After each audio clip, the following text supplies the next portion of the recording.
Hello viewers, আজকে আমরা এই ভিডিওতে ডেসিমেল টু বাইনারি এনকোডার সম্পর্কে আলোচনা করব। দেখো, এখানে একটা ব্লক ডায়াগ্রাম আঁকা আছে যেখানে লেখা আছে 10x4 এনকোডার, অর্থাৎ ডেসিমেলে 10টা ডিজিট এবং 10টা ডিজিটকে রিপ্রেজেন্ট করতে হলে 4টে বাইনারি বিটের প্রয়োজন হয়। তাই আমরা এখানে 10x4 এনকোডার লিখেছি। আমরা দেখো এখানে D0 থেকে D9 পর্যন্ত ইনপুট দিয়েছি এবং ABCD এই 4টে আউটপুট দিয়েছি। এটা হচ্ছে ডেসিমেল টু বাইনারি এনকোডারের ব্লক ডায়াগ্রাম। এরপর আমরা এই ডেসিমেল টু বাইনারি এনকোডারের ট্রুথ টেবিলটা দেখব। কিরকম ট্রুথ টেবিলটা হবে? আমরা ট্রুথ টেবিল করতে গেলে একদিকে ইনপুট লিখি, একদিকে আউটপুট লিখি। ইনপুট লিখতে গেলে যেহেতু D0 থেকে D9, তাই আমাকে সেগুলো ইনপুটের দিকে লিখতে হবে। D0, D1, D2, D3, D4, D5, D6, D7, D8 and D9। আর আউটপুট যেহেতু ABCD ছিল, ABCD। আমরা আগের ভিডিওতেও বলেছিলাম এনকোডার করার সময় আমাদের নিজেদের সুবিধার জন্য আমরা প্রথমে আউটপুটের দিকটা লিখে ফেলব। কিভাবে লিখব? যেহেতু আমার এখানে 10টা ডিজিট হচ্ছে, তাই আমরা এখানে 4 বিটের আগে জানি 4 বিট হলে আমার 16টা কম্বিনেশন হয়, কিন্তু আমার এখানে 16টা কম্বিনেশন লাগছে না, লাগছে কটা? 10টা। তাই আমরা 8টা 0 লিখব।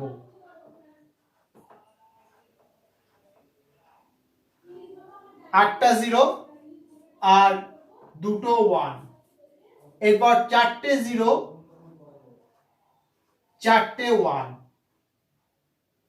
2টো 0, কারণ 4টে 0 হওয়ার কথা ছিল, 4টে 0 হতে পারছে না, তাই 2টো 0 হচ্ছে। এরপর 2টো 0, 2টো 1, 2টো 0, 2টো 1, 2টো 0। এরপর একটা 0, একটা 1, একটা 0, একটা 1, একটা 0, একটা 1। এইভাবে আমরা আউটপুটের কম্বিনেশনগুলো লিখে ফেললাম। এবার ইনপুটটা কিভাবে লিখব?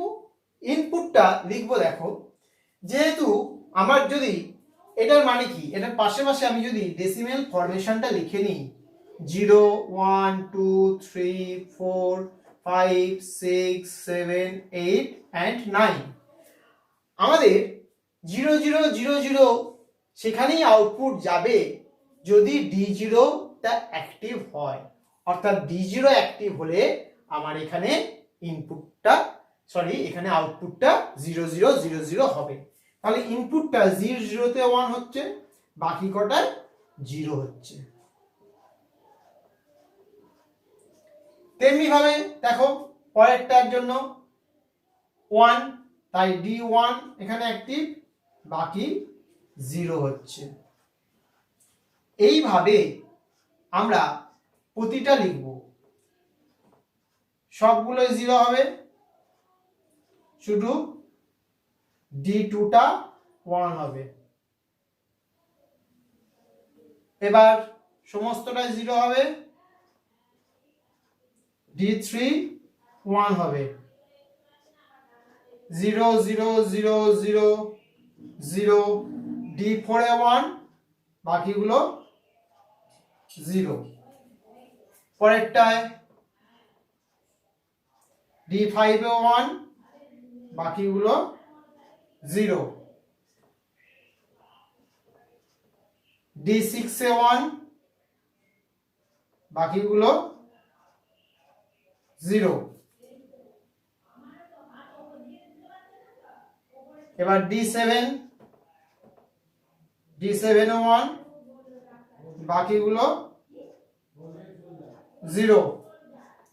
এবার D8 এ 1, বাকিগুলো 0।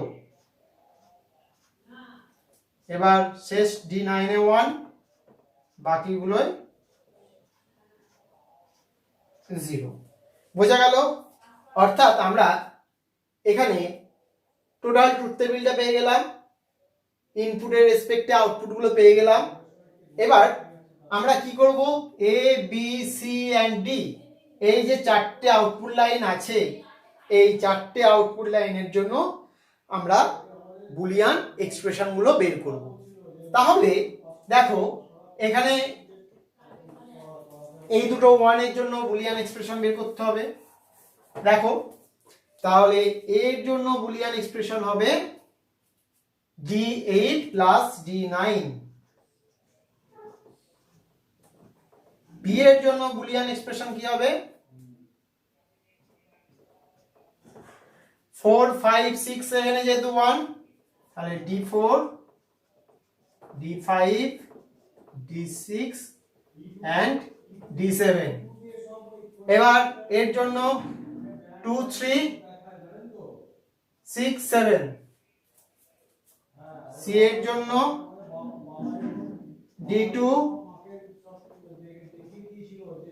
6 7, ডি এর জন্য দেখো 1 3 5 7 9, 1 3 5 7 9, তাহলে D1 D3 D5 D7 plus D9।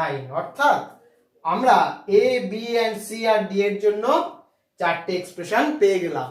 এবার চারটে এক্সপ্রেশন থেকে আমার কি করতে হবে, লজিক সার্কিট অঙ্কন করতে হবে। কিভাবে লজিক সার্কিট অঙ্কন করব আমরা দেখে নিই। দেখো লজিক সার্কিট অঙ্কন করতে গেলে আমরা আগেও দেখেছি যে ইনপুটগুলো লাইনগুলো আঁকতে হয়, ইনপুটের লাইনগুলো আঁকতে হয়।